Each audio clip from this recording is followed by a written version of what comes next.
our first presentation is someone who is local to us, and a lot of us don't always know that we have CWD research going on right here in Saskatoon. And I felt, well, one of the things that we could best do and help our own cause is for us as producers, and I guess some of the rest of the research community doesn't know that we have research going on here in Saskatoon. And so with that, we decided that we would acquire Dr. Trent Bollinger to give a perspective on some of the things that are happening local here. With that, I will let him take the podium, and he can carry on with his presentation.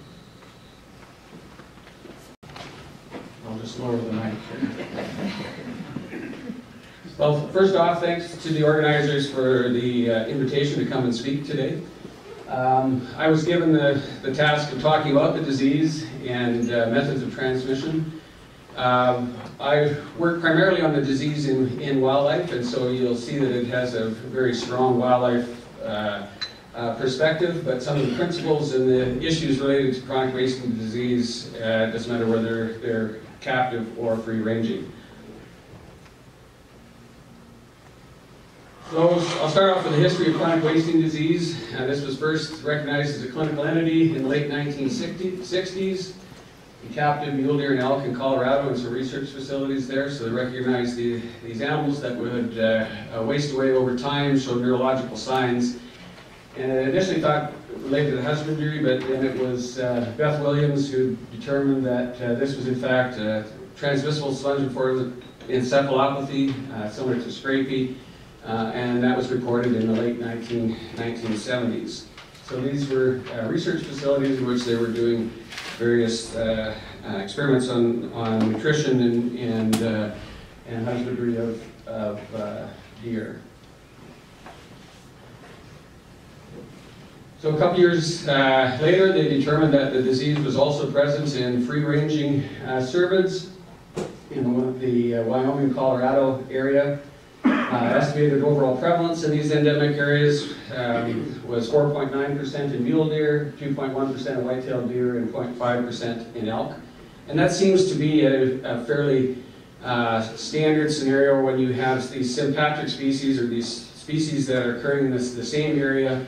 Mule deer seem to have the highest prevalence, white-tailed deer is approximately half that, and an elk is lower than that.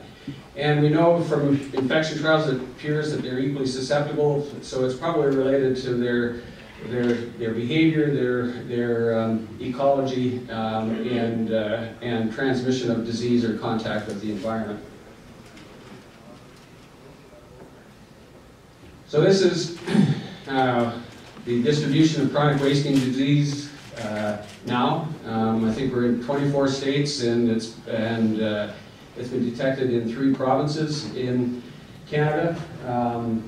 Alberta and Saskatchewan is the one that we're all familiar with, but it was detected sort of retrospectively at the Toronto Zoo, where it had been thought to be introduced by movement of animals from the United States into their zoo collection.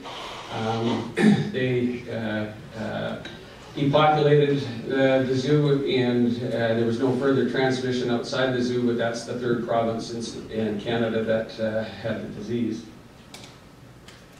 So the dots are captive facilities, the gray areas are areas in which the disease is found in free-ranging populations. So chronic wasting disease is a spongiform encephalopathy. Other diseases in this group include scrapie in sheep, and a lot of what you say about chronic wasting disease basically is similar to transmission and ecology of scrapie. So scrapie's contagious, environmental reservoir, so those are directly comparable. Creutzfeldt-Jacobs disease is a spontaneous disease that occurs in people at a rate of about 1 person per million per year. And it's not transmissible unless there's a direct medical procedure that implants the Creutzfeldt-Jacobs disease agent to other people. Kuru, again, this was in a tribe in Papua New Guinea that practiced ritualistic cannibalism, and that resulted in an outbreak of this disease. Transmissible mink encephalopathy. This is a disease in mink, generally due to feeding scrapie infected animals to mink, or by using mink products back into mink. So again, not infectious or contagious. And then bovine spongiform encephalopathy, mad cow disease, is in that category as well. And again, with BSE, you have to feed infected cattle back to cattle in order for the disease to occur. So CWD and scrapie are unique in that they can actually be transmitted by animal-to-animal contact. So these diseases are invariably fatal. There's no treatment. They cause neurodegenerative diseases because they result in small microscopic vacuoles in the brain, which eventually results in necrosis and loss of nervous tissue and behavioral changes. So they're microscopic vacuoles. Some people ask, can you see evidence of TSE or CWD if you just look at the brain? You can't. You have to look at it under the light microscope. And CWD, naturally transmissible to white-tailed deer, mule deer, elk, moose, and reindeer.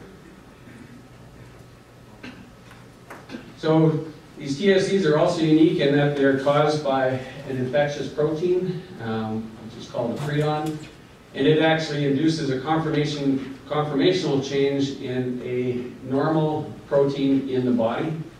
And these accumulate in the brain and other tissues, and this is what causes the degenerative changes in clinical signs. So this is a picture under light of what you can see under light microscope. These are vacuoles in the brain tissue, and then these red areas are staining that we use. It identifies specifically these abnormally folded and conformationally altered prion proteins, and stains them a red color. And we use this all the time for diagnostic purposes. So just to fully understand what's happening here, I've got a couple of figures. There's a normal prion protein in the body, and you have many species, and it plays some role in metabolism of minerals in the cell, maybe have some value in stress responses in the cell, but it functions, and then there's metabolic processes which break it down, and it's recycled in a sense. And this normal cellular prion protein has an alpha helical shape that they refer to. These little coil spring structures here characterizes this normal cellular prion protein. When it takes on this abnormal shape, it takes on what's called a beta pleated sheet conformation, and these are these straight lines here. So these flat lines in green and red. And that makes that particular molecule resistant to normal breakdown in the cell, and also makes it resistant to breakdown in the environment, and also with common disinfectants. It is extremely resistant. And as a result, it accumulates in the cell and eventually causes degenerative changes and death of that cell. These agents also have the characteristic of inducing self-replicating. So I talked about the resistance is related to this beta-pleated sheet structure. And here's that molecule, normal cellular prion protein with a coil springs, the alpha helical structure. This is a beta-pleated sheet structure, which is very resistant. But also too, it self-replicates. So if you have a normal cellular protein here, interacting with the abnormal cellular prion protein, it induces a conformational change in other normal cellular proteins, and these again begin to accumulate.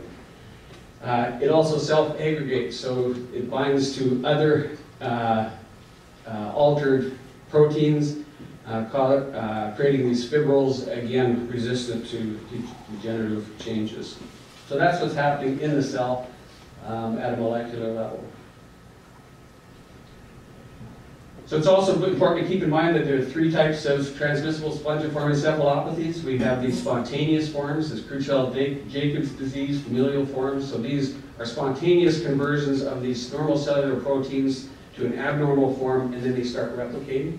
So there's no risk of transmission, it's just a spontaneous change in those prion proteins. We have others that are transmissible but not contagious. So BSE is a prime example. You have to specifically eat that BSE infected tissues for the disease to spread. And then we have these contagious forms, which are scrapie and chronic wasting disease. So animal-to-animal contact results in spread. Animal environment to host contact results in spread. The other thing that's important to remember about these diseases is that they have a very long incubation period, and this is dose dependent. So incubation period is from the time of infection until the time that disease occurs or clinical signs are first recognized. So with chronic wasting disease, that incubation period is anywhere from 15 to 19 months or more. Again, depending on the genotype of the host and also the infectious dose. And clinical disease is fairly rapid after that period of 4 months. It's also important to remember this. This is incubation period in infectious dose. So there's probably some small infectious dose that has a low probability of actually inducing disease in an animal. As an infectious dose increases, the risk of disease occurring increases, and also it will shorten the incubation period. So this is kind of a standard for most scrapie and chronic wasting disease, is this type of pattern. There's also an important concept about species barriers, and I like to use this figure to explain why this disease doesn't jump readily into other species. And into certain individuals. And we can start again with this concept of this normal prion protein that's unique to the host, whether it be a deer, elk, cat, cow. They have this normal prion protein, which is represented by PRP-FC. And then you have this abnormal form, and you can see this as either indicated as PRP-FC for scrapie, or it can be PRP-RES because of the resistance form. But anyways, it has this conformational shape as shown here. And because these differ dramatically in their amino acid sequence, their folding, they don't, this abnormal form doesn't induce the normal cellular prion protein to take on that abnormal conformation. So that's a complete barrier to the transmission to that new host, to that individual. In this particular situation, the normal prion protein is a slightly different shape, again, depending on the genotype and the amino acid sequence and the folding of that cellular prion protein. And it can modify its shape, but it occurs quite slowly. And the important concept to remember here is that it's the normal cellular prion protein in that host that is now taking on the abnormal shape. It's not a replication of this, but it's these normal cellular prion proteins that are now taking on this abnormal conformation. So they accumulate over time. And then you have other individuals where, because of amino acid sequence and the three-dimensional shape of that normal cellular prion protein, that process occurs quite quickly.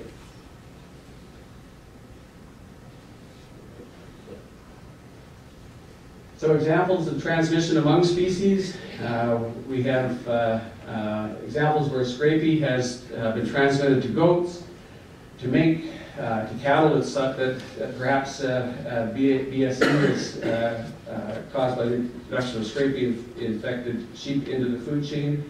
It's one of the hypotheses for the development of chronic wasting disease was CWD jumping into deer.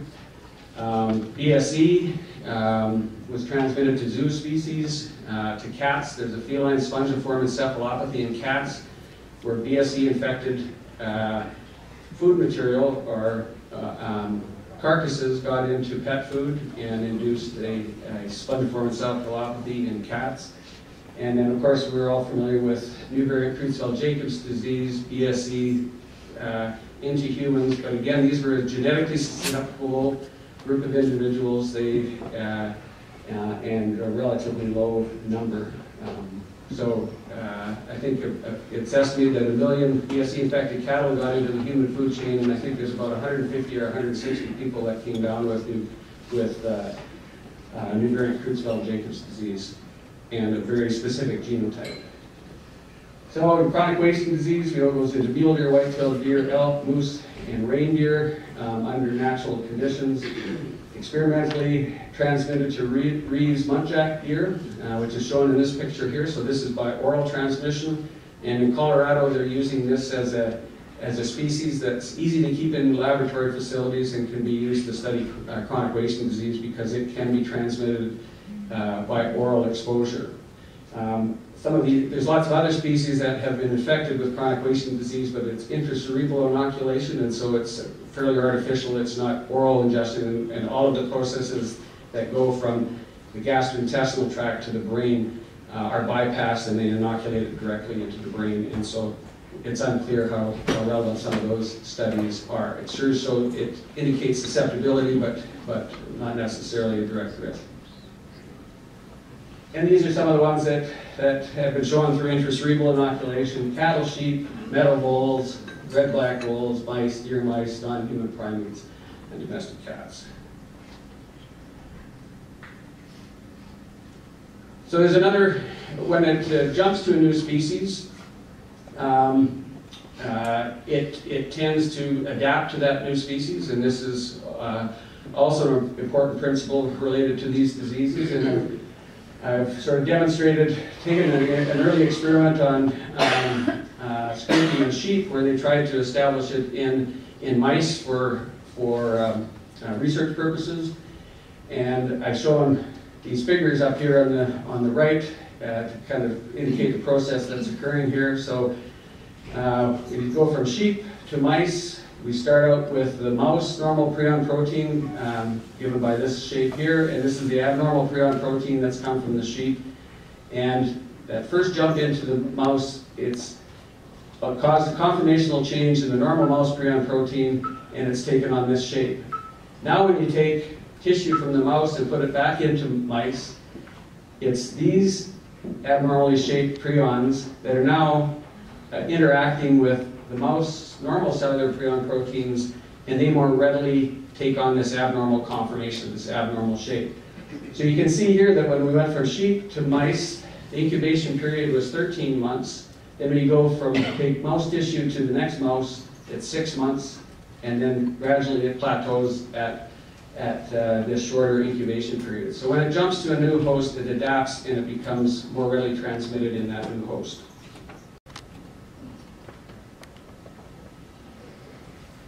So this is a study that was done looking at transmission of chronic wasting disease, and they wanted to establish a laboratory model. So they tried to infect hamsters with chronic wasting disease, and that transmission did not occur, again because of the differences between the normal cellular prion protein in the hamster and the CWD agent.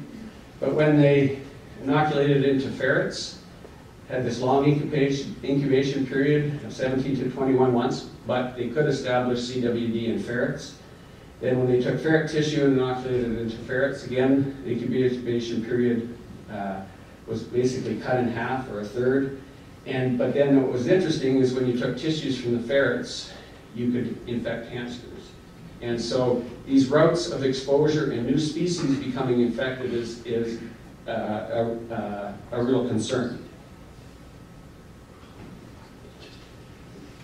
So there's also this issue of prion protein gene determining susceptibility, and genes determine the amino acid sequence which determines the shape of the prion protein. So the genotype is extremely important in these diseases. With scrapie and sheep, they demonstrated that the genotype of sheep, sheep that have a valine at codon 136, an arginine at 154, and glutamine at 171. That's the amino acid sequence there. These are very highly susceptible to scrapie. So if you breed for sheep that don't have these amino acids at those points, you can breed some level of resistance. And again, these sorts of things have been examined in deer as well. And at least with mule deer, there appears to be a genotype that is highly susceptible. to the disease, and that's these mule deer that have serine at this codon 225. And so the odds for serine genotype to be positive is 30 times higher than if they're heterozygous, so you have a different amino acid at that point. So of course there's two, this is a heterozygous individual. We've done some studies in Saskatchewan on genotypes, and all are the highly susceptible type in wild cervids and wild mule deer. But the bottom line here is it's quite complex. We detected another amino acid sequence at codon 20 that had some effect on CWD prevalence, but that wasn't detected in other areas. So there's still a lot of work to be done on genotypes and their susceptibility. But the point to remember is that genotypes, there's no genotype that's totally resistant. Basically, if you have this more resistant genotype, the incubation period is longer. So from the time that they're infected to the time they develop clinical disease and die is extended, but they're also shedding prions into the environment and are able to transmit to susceptible hosts during that time period as well. So CWD infection in the host, this can occur by inhalation and ingestion. Early infections are established, can be detected in the lymphoid tissue of the gastrointestinal tract.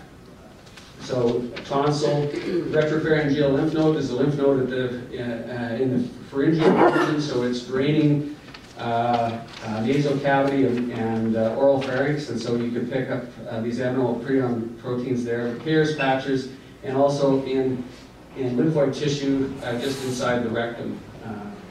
So we tend to use tonsil for detecting these preclinical stages quite early in infection. We like them because they have a lot of these germinal centers and lymphoid follicles that stain up positive for this abnormal prion protein. You can also use the retropharyngeal lymph node, but you have to kill the animal for that. And sampling from the rectal mucosa is another way of looking for it in animals that are alive. But we find that we only get about a 70%, or 2/3 of them are actually suitable samples for diagnostic purposes. So from the lymphoid tissue in the gastrointestinal tract, it goes up the nerves and is detected in the dorsal motor nucleus of the vagal nerve. So right at the base of the brain, in the medulla oblongata, it appears here, and then after that, it moves out into adjacent brain tissue and through the spinal cord and becomes more widely distributed in the animal. So this would be the clinical stage. There's abnormal prion proteins throughout the brain. These are degenerative changes that can be seen histologically. CWD agent accumulates in high levels in brain, spinal cord, and lymph nodes, but you can also detect it at low levels in basically all other tissues. And as our tools to detect these prion agents improve, protein misfolding cycle amplification, RT-quick, other techniques that allow us to pick up even smaller and smaller amounts of prion proteins, we're able to identify other tissues that have abnormal prion proteins. So how is CWD transmitted from an infected animal? Urine, saliva, feces, blood. CWD agent has been found in all of those. Probably other glandular secretions. It hasn't been demonstrated in milk, to my knowledge, but certainly in scrapie. They can demonstrate scrapie agent in milk, so I assume that the same thing would hold for deer. Other glandular secretions, and we do know that there is transplacental transmission as well, and some of that work has come from the infection trials in Reeves muntjac deer, clearly demonstrating that it can be transmitted placentally. In some of the epidemiological studies, it appears that direct animal-to-animal transmission or animal transmissions to the environment is most important in maintaining and spreading the disease, where the transmission from doe to offspring seems to play a more minor role in maintaining those epidemics. So, animal-to-animal contact can result in transmission of disease. This is a couple of mule deer that from down around the Cabri area as part of our research in CWD and these wild herds. This is an animal in June or July, I guess, with chronic wasting disease. I think this was in July. So it's been radio-collared. We'd done a tonsil biopsy on that animal, released it after putting a radio collar on it, and been tracking it over time. This animal died a couple weeks later. You can see that it's retained its winter coat. It's got reduced antler development, abnormal posture, hocks together, ears down, and this is a similar aged buck that's healthy, not infected with chronic wasting disease.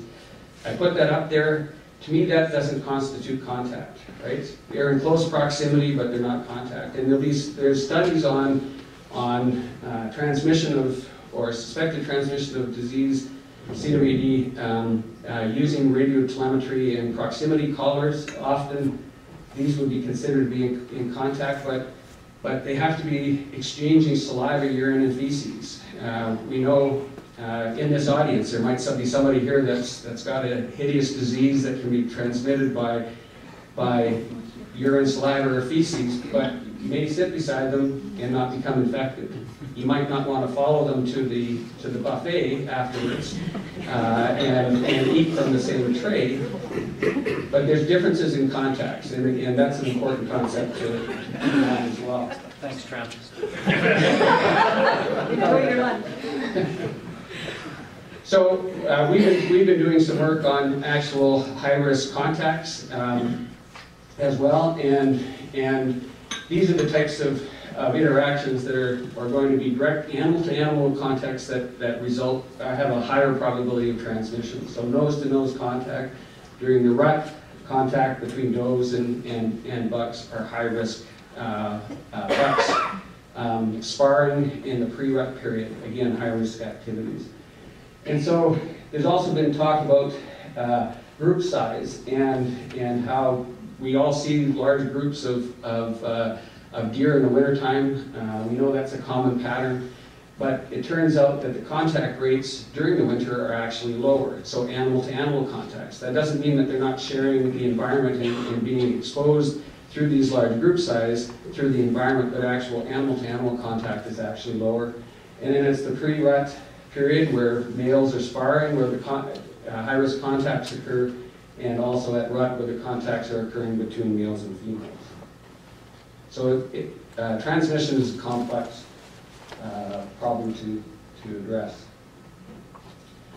So we know the environment is important. There's been some really good work out of Colorado where they took and placed animals in paddocks where we had an infected deer, one infected deer with 4 uninfected deer, and replicated it 3 times, and you can see that 2 of the paddocks we had an individual that came down with the disease, and 1 out of the 4 did here.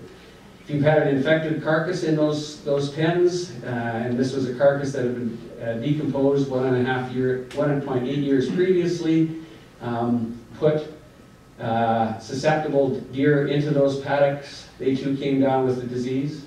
So this paddock, none of them did.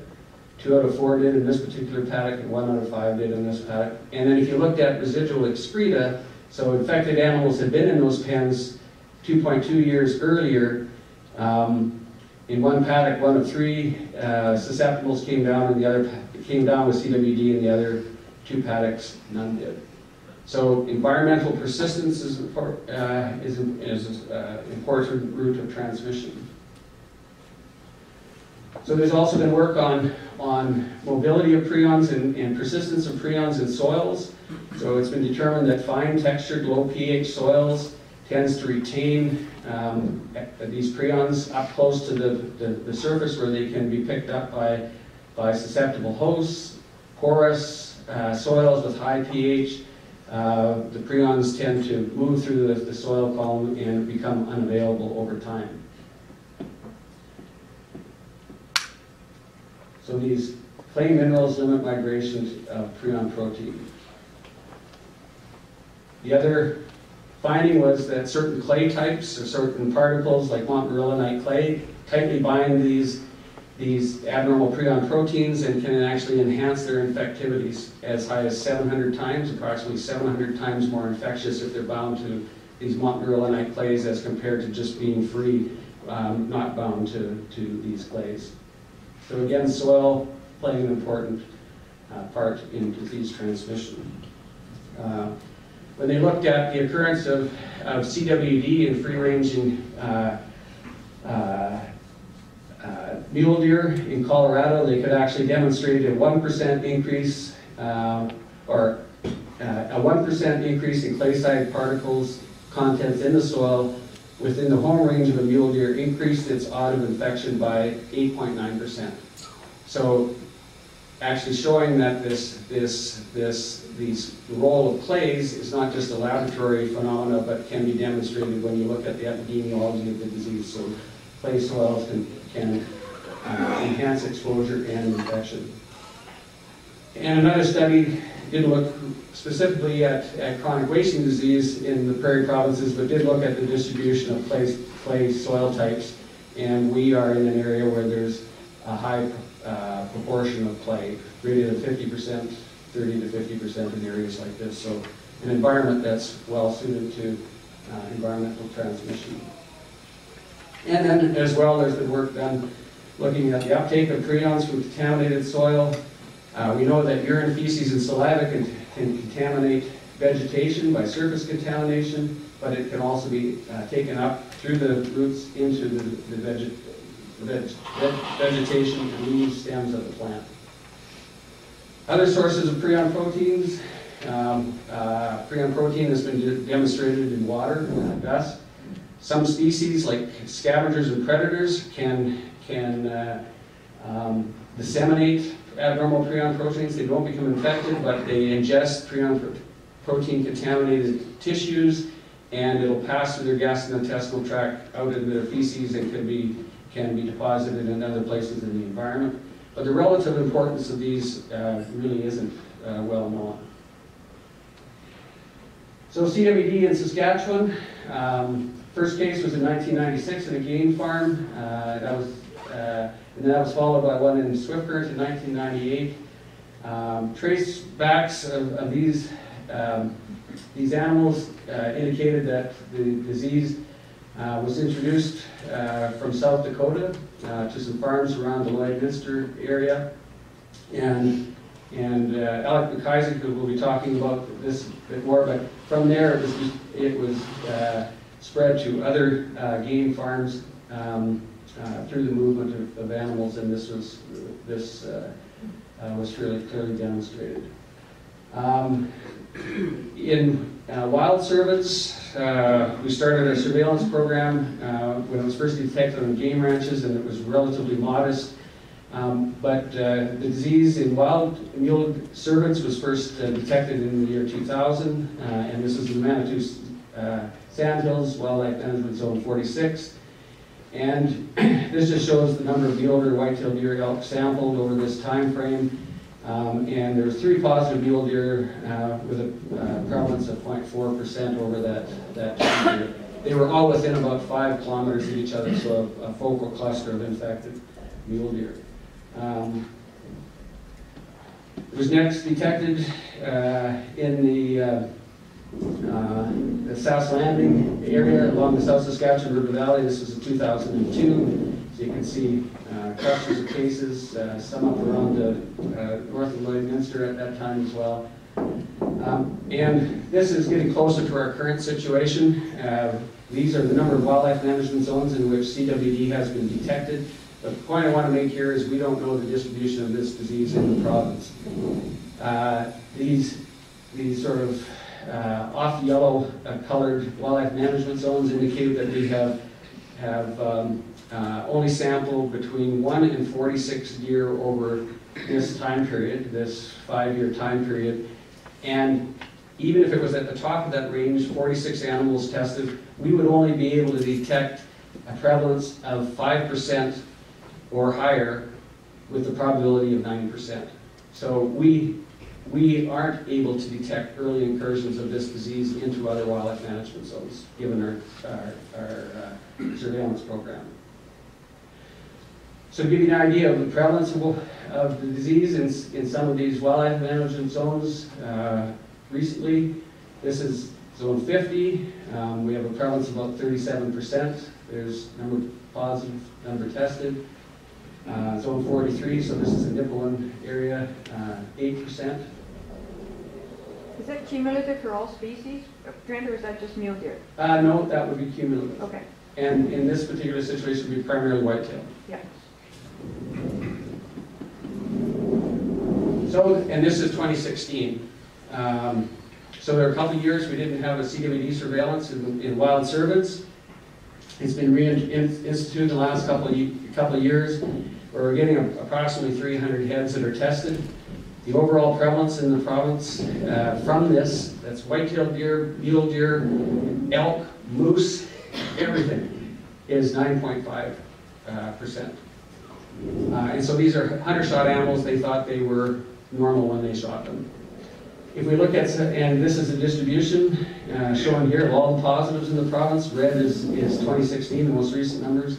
But if you look at some of these wildlife management zones, again, the numbers are low, so there's quite a range in which the real prevalence of the disease could be. But we're getting prevalence of 28%, 44%, 31%, 6%, and 18%. In studies in the US, and Margaret Pyrus will be talking about this, we're getting to levels where this is likely going to have an effect on populations. We're also seeing it in our diagnostic submissions. So these are animals that landowners see as acting abnormal. We call conservation officers. Conservation officers go out there, shoot the animal, bring it into our lab, where they're found dead for unexplained reasons. They come into our diagnostic lab. The last several years, 20 to 25% of those are CWD positive, and this is an increase from back in 2004. So these sick animals are being seen on the landscape more commonly all the time. So we've done a bit of work looking at environmental contacts, environmental sources of transmission. We've made use of trail cameras to do this. So we put trail cameras out at various sites where we know deer congregate. So grain piles or grain bins. So this is an area where a grain bin is leaking and grain spills out throughout the winter. Salt blocks, watering holes, bed sites, browse sites, trails, rubs, carcasses, and we've looked at where, and because we can't measure these prions in the environment particularly, we're using this contact with the environment and aggregation animals as a surrogate for prion deposition and transmission. And these alternate food sources, these grain piles, are by far the largest aggregation of deer and contact with the environment. So all of these lines that are higher than everyone else, these are alternate food sources. And we also find contact with the environment, which is shown by this black triangle. Again, our highest contact with the environment occurs at these sites. So they're an attractant to deer, and there's an example of a deer contacting the environment where there's urine and feces and saliva present. And so this is kind of a series of pictures for one of these sites. This is a chronic wasting disease infected mule deer. You can see its ribs, poor body condition. Again, it died a couple weeks after these pictures were taken. So this is 14th, one day. This is followed by the next day with a mature, healthy buck coming into that same site, feeding at the spilt grain. So there, the infected deer is back again, looking worse a couple days later. And this was 3 days later, where white-tailed deer are feeding at the same site. Trent? Yeah. Your alternative feed sources, does that include hay? Or is that only grain, spilled grain? Alternate food sources would include hay, but most of our photographs have come from these grain spills because they were the most available at that site, and also they were the most readily.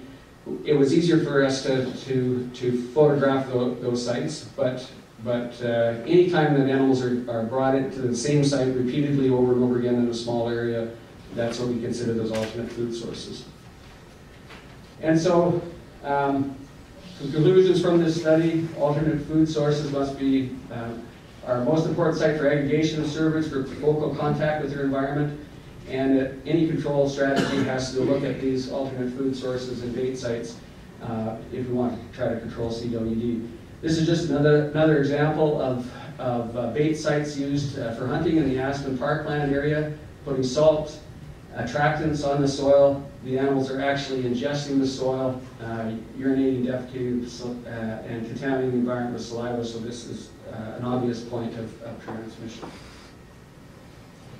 Okay, so I'm happy to answer some questions about chronic wasting disease, and hopefully I've laid the foundation for the following speakers. Okay, just before I answer your question, Ian, can I get one or two of my guys up here? We have a couple of field mics that never got placed, so. When you were listing the various types of TSE, you didn't allow for spontaneous occurrence in CWD. Do you believe that it does occur spontaneously, or no? It has been detected in other species.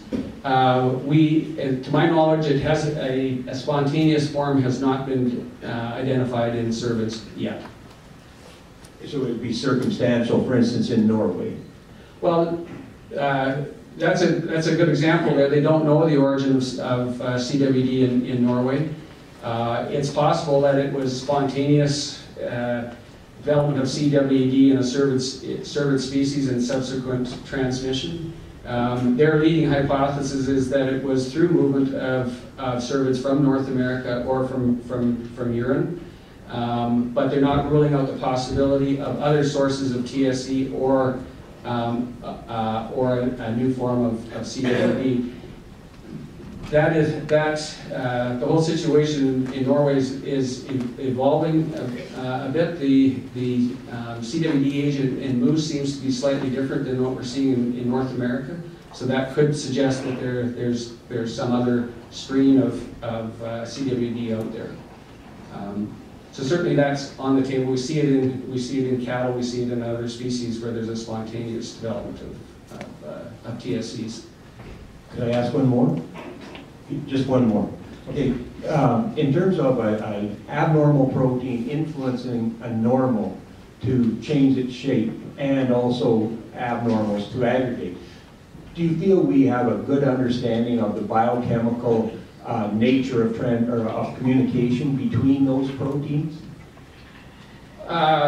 Well, again, that's an active area of research with crystallographers and various people trying to look at the molecular mechanism by which this occurs, and that's not my area of expertise. There's certainly understanding that process better as time goes on, and there is increasing evidence that is the mechanism by which TSEs are spread and the pathogenesis of these TSEs. Yeah. Thank you. I just had I just had a quick clarification. Okay. So early on, you mentioned that elk you thought were as susceptible as mule deer and white-tailed deer, and I think they certainly are susceptible. But I think that the prevalence data really it can be explained by differences in behavior. But there are genotypic differences between elk and deer that I think explain why, since this is a lot of the industry people here are elk, I think it is important to say that I think elk are a little bit more resistant than white-tailed deer or mule deer. Sure, and there probably is species differences, but it still readily transmits with experimental trials. They haven't been able to detect a dramatic difference in susceptibility when they use sort of standard experimental exposures. And certainly in a game ranch setting, the disease readily transmits amongst elk in those with infected individuals by direct animal-to-animal contact or through the environment. So I wouldn't argue there that there's probably some subtle differences, but in a practical sense, it may be maybe behavior is more important. Okay, Sean? On those slides that you had up that showed the incubation period and how they spread throughout the body, and a comment you made earlier about the genetic resistant ones, the one that's not as resistant, you know, that they're spreading, can spread disease throughout. At what point in that incubation do you think that animal starts to spread, or do you know that that animal starts to spread? Well, again, that's an area of research, but we know that abnormal prion proteins are being shed, at least through feces, fairly early in that incubation period. Because the first place for those prions to accumulate is in the lymphoid tissue lining the gastrointestinal tract, lymphoid cells are being shed into the lumen of the intestine and shed with feces. And so they're able to pick up abnormal prion proteins in feces early in the incubation period. You're thinking like months or a year? Yeah. Or? Yeah, very early, and it's assumed that as the animal becomes more advanced in the disease, and certainly as they become clinical, the amount of prions that are being shed would be increased. And we can see that when they look at tissues from dead animals, there's prions in high numbers through a lot of different tissues.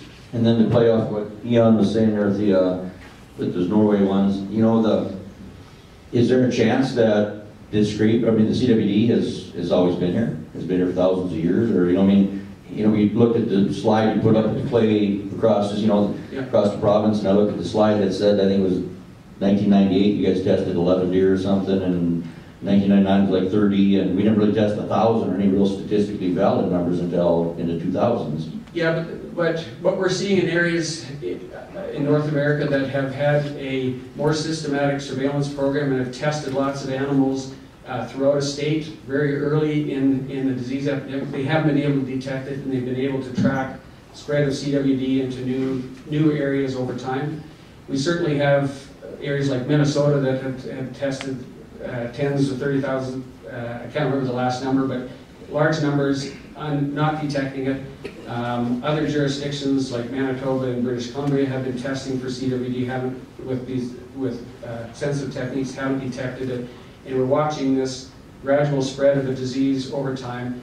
And we've done some genetic work showing that there isn't a barrier for the disease to spread, which would have prevented that happening. And now we're seeing it, so it's behaving very much like an new introduced disease.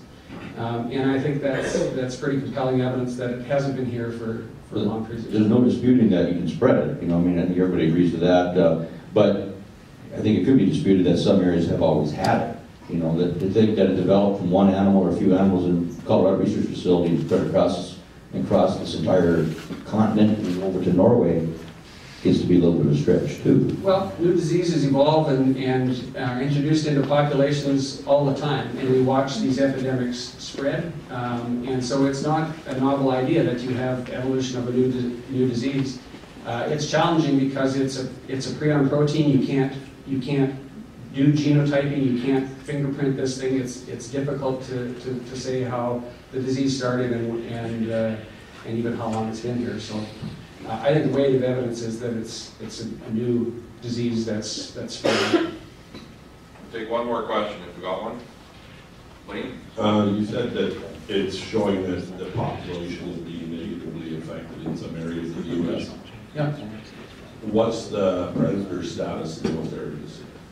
Is that something you're going to talk about? I was going to talk about predators per se, but no, let's see what you answered about one. Sure.